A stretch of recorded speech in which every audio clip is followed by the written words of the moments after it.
So one of the things that I think is really interesting about film is that it gives you this kind of way of, some directors come along and they've seen something from a particular point of view, they've made a film, and that is really useful to kind of then think, what am I going to take from this? What insights is it bringing up? Now, you might disagree with the filmmaker, or you might have, you can watch one film and it can say this thing, and then you can watch another film that says this thing, and they're quite different, but somehow they both bring insights in some kind of way.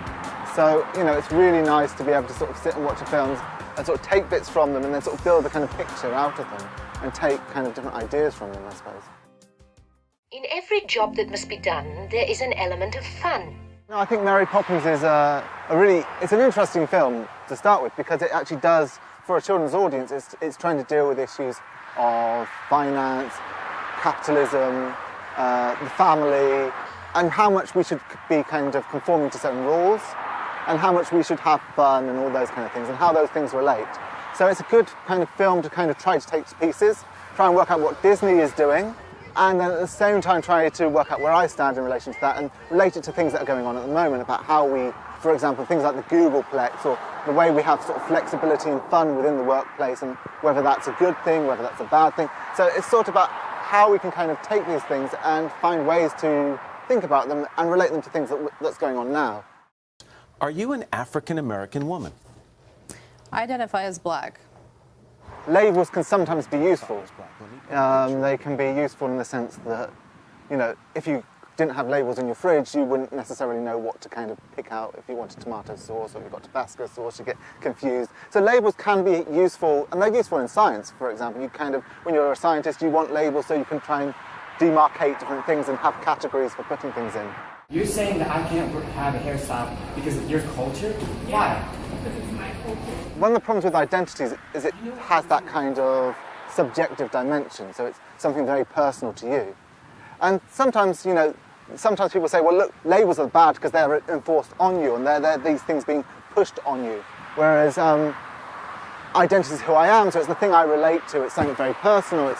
But I think one of the risks here is that personal thing becomes something, on the one hand, it becomes authoritarian, but it also becomes exclusionary. So this is our gang, you're not part of it, and all those kind of things come in with identity. So it can become quite exclusionary, it can become us and them kind of thing. It's very divisive and has that kind of divide and rule kind of mechanism built into identities.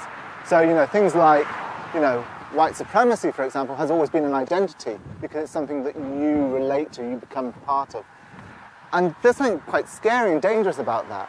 And I think, whether we're talking about trans identity or gay identity, all those kind of things, that they can become quite dangerous and divisive. And I think that is, in the same way that white supremacy was a bad thing, we don't want kind of some LGBT whatever going in that kind of direction, I think. Ziggy play guitar, jamming good with weird. The thing I always think about is, like, David Bowie never said, oh, I'm some kind of trans identity, or he just went out and did it. And I think sometimes for me, that's something that, if I want to dress in a particular way, I'll go and dress in a particular way. Or if I'm sort of, I think rather than trying to find a label for it, sometimes labels, as I said, are useful, but then at the same time, trying to find a label for it isn't always the thing we need to do. You sometimes just go out and do it, I kind of went online and there was these kind of things about how to talk to someone that was genderqueer, and I thought, oh, fuck off, It just sort of feels like, sometimes I feel like you can kind of, what I liked about genderqueer was because it didn't seem to have any kind of etiquette that came with it. I'm surprised you can sit down. When I was at uni, lecturers said, gay and queer are not the same thing. If you want to know what gay is, think Graham Norton. But if you want to think what queer is, think Marilyn Manson. What I thought was really inspiring for me at that time was Marilyn Manson was not gay, or he was not attracted to men.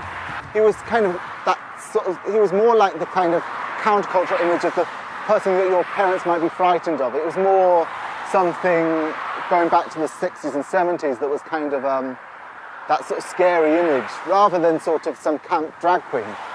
Being able to express yourself, being sometimes a bit threatening or a bit challenging, potentially subversive, and at the same time being able to be attracted to women actually, that kind of inspired me and excited me. Now, I'm not saying that everybody that's queer is going to have to be attracted to women or any of those things have to be applied to anyone. But what was inspiring was that they didn't have to kind of conform to what I understood by gay culture, which at the time sort of seemed to be things like listening to Kylie Minogue. I'm going into stereotypes here, but it was like all those kind of things that just didn't feel exciting to me. I've never said I'm a perfect person, nor pretended to be someone that I'm not. Suddenly we've got people like Donald Trump, Jeremy Corbyn, Bernie Sanders. They're quite unconventional in what they would look like as politicians. Politicians don't usually look like them, but somehow they seem to be doing well. I've said some foolish things.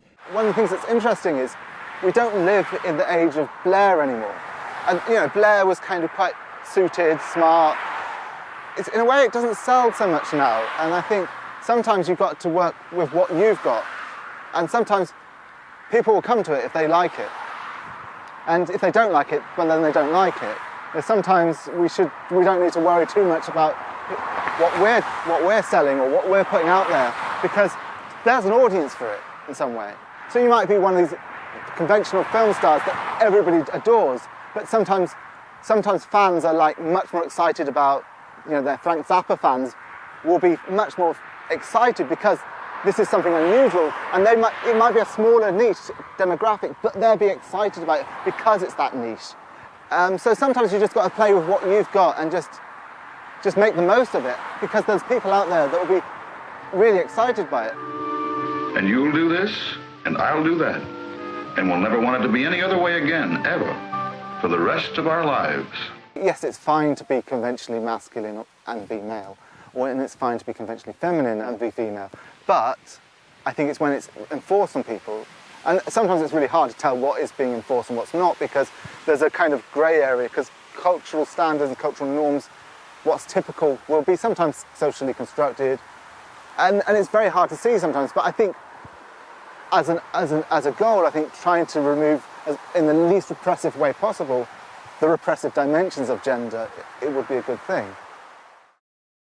I don't know if you've seen Almodovar's Bad Education. There's a scene in which one of the transvestite characters rapes somebody, but they rape them while they're asleep by being penetrated anally.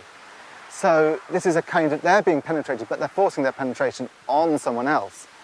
So it's a really odd scene, and it's a really powerful scene, but a challenging scene, because it's also, there's a lot of love there as well. The rapist just kind of writes a love letter at the end of the scene, so you can see all the torment in that person's mind as well. But also there's the kind of notion that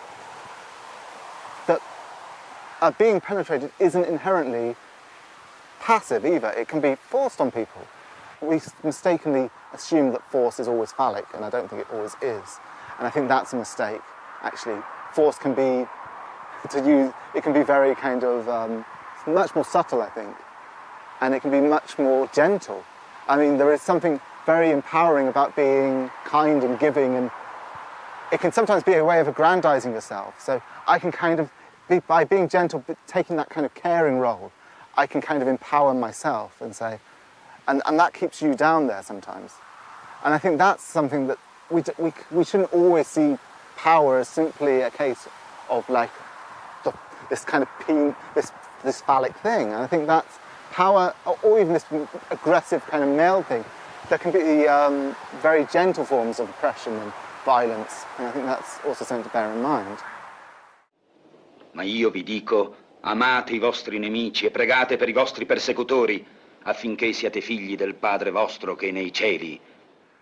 I'm always a little bit suspicious of love in the sort of slightly Christian sense, that it's sort of, especially in the Christian sense actually, it seems very abstract. So you mentioned love everybody. And I think there's something good, I mean, I'm almost Kantian in the sense that Kant says, you know, duty, you just do it for duty. It's hard to love someone who you've never met before, personally. I think sometimes you just do you support them out of duty, out of a sort of common, maybe out of a common humanity or something. But it's I don't know, for me something like fellowship or friendship and has some sort of,